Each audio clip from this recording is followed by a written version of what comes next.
アンニョン、パックンです。前回に続いてですね、お話を聞きたいと思うんですけれども、今回はキムさんの奥さんにお話を聞きたいと思います。お名前がユミです。ユミさんで、特に韓国の方と結婚してどうだったのってことを中心的に聞いてみたいと思います。日本に住む韓国の方のリアルを深掘りたいと思います。質問5つあります。それでは行きます。まずですね、エリさんの自己紹介から、軽くお願いしてもいいですか？はい、ユミと申します。ユミ입니다。ユミさんですね。はい、すみません。ユミさん、お願いします。はい、こんにちは。私は純日本人で韓国人と結婚して日本で暮らしています。韓国語の先生をしています。子供を育てながら一生懸命過ごしています。はい、お願いします。はい。早速なんですけれども、馴れ初めどうやって出会って結婚したのか聞いてみてもいいですか？運命的に出会ったんですけど運命的に運命的に出会ったんですけど、2人とも結婚相手を探していて、で、いわゆるアプリで出会いました。じゃあ実際会ってみてどうだったみたいなのがありますか？アプリの最初の会話は正直ちょっと覚えてないんですけどでもやっぱアプリの時から誠実そうな優しそうな感じもあったし、実際会ってあまり印象が違わなかったので、そのままお付き合いする感じになったって感じですね。ちなみにその頃韓国の方と付き合いたいみたいな感じ？それはなかったです。たまたま韓国語を勉強してる段階だったので、韓国の方と韓国語でお話しするみたいな、そこから始まった感じですね。韓国には少し興味があった？もちろんもちろん。ちなみにその興味があったっていうのが、ドラマとかアイドルとかいろいろあると思うんですけど、どういった系ですか？私は歴史ドラマです。歴史ドラマ今日も朝トーン見たんですけどそっからです。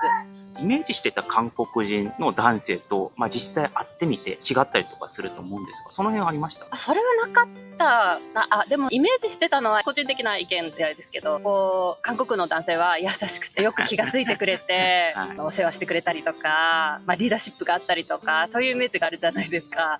それとほぼ変わんなかったかなっていうのはあります、今ちなみにお付き合い、結婚されてどれぐらいですか？3年。3年間ずっと同じ感じの優しさですね、あんまり変わらないですね。短所は、見えてはきますけれども、基本そこは変わらない感じはします。短所言ったらキリはないですけどそしたら2つ目の質問なんです。結婚してみてどうだったのかっていう質問なんですが、韓国人だから良かった点は、でもやっぱ韓国の男性って料理をしてくれるイメージないですか？ないかな？いや、料理をすごくよくしてくれるので、そこは良かったかなとは思いますね。でも個人的に韓国人だから良かったとかあんまりない感じ。この人だからこうやってくれるとかそういうのはありますけど。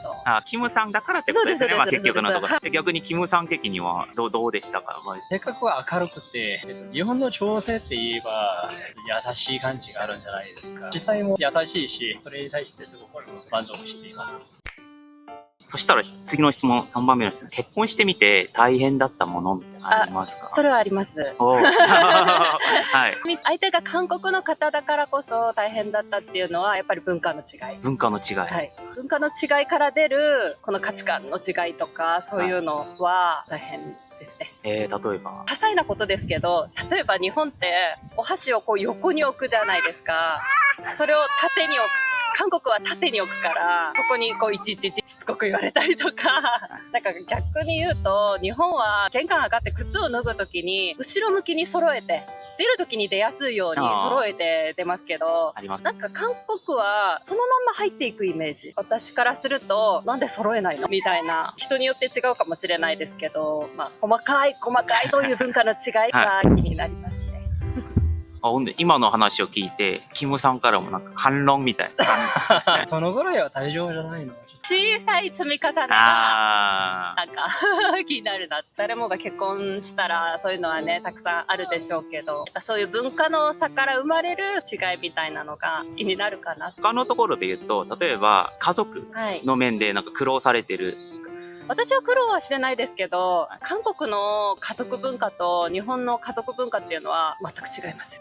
それは私もすごく感じます。韓国は売りの国じゃないですか。だから家族に対しての考え方っていうのは、日本はどっちかというと個人的に考える国みたいなイメージがあるので、明らかに違いますね。日本の50年、60年とか、今の私たちのお父さんお母さんの時代のもっと上のお父さんお母さんの家族のあり方って感じがする。なんか、休みの日は集まらないといけないみたいな。そうそうそう、なんかそんな感じがしますね。じゃあ今はその時その時韓国に行ってみたいな感じですか？あ、そうですね。今、まあ子供がちっちゃいからたまに韓国に行って過ごすのはありますけど。逆にキムさんからして、もうちょっと集まればいいのにみたいな、そういうのはなかったですか？文化の違い的にはそういう考えがあるはあるんですけど、はい基本的にうちのお母さんお父さんにもすごくよく知っていますはい。ので、ことは別に基本結婚生活は円満にやられてるというか、そうですねごく大きな摩擦もなくみたいな。あ、まあ大きな摩擦はたまにありますけど。たまにそれは別にまあ日本人だから韓国人だからという関係なく。まあよくあるあるみたいな感じですよね。夫婦だからこそみたいなのはもちろんあります。韓国の方だからいい、韓国の方だからダメ、そういうのは特にないと思います。まあ、ほぼ最後に近づいてきたんですが、まあ、国際結婚を、まあ、夢見る、考えてる方々に、なんかアドバイスみたいな。私は言語が重要かなと思いますね。なぜかというと、やっぱり韓国は家族と意思疎通を図ったり、こう心を理解するっていうのが重要かと私は思うので、そうなるとね、やっぱ旦那さんのご両親とかね、ご家族とかね、そういう方とお話ししなきゃいけないっていう機会はたくさん出てくると思うので、言語を学ぶっていうことは大切かな思います。韓国語最初あんまできなかったけど、今はだいぶ練習したってことですよね。あ、そうですね。韓国語の先生できる程度には今はできるようになりました。これで本当に最後の質問を見たいと思うんですけど、お二人でなんか韓国語教室とかもやれると思うんですけども、はい、何をしたいだったりとか、日本で夢見てることに対して。今韓国語の教師をしていますけど、それで言語だけ教えることで終わることじゃなくて、両国の橋になっていって、私たちにみかん夫婦を作ったり、そういう仕事をやりたいな。そういうこと？例えば交流会とか、あ交流会。はい。一旦は今やってる韓国語教室を大きくしたいよね。で、韓国に興味を持つ方を増やしたいなって思う。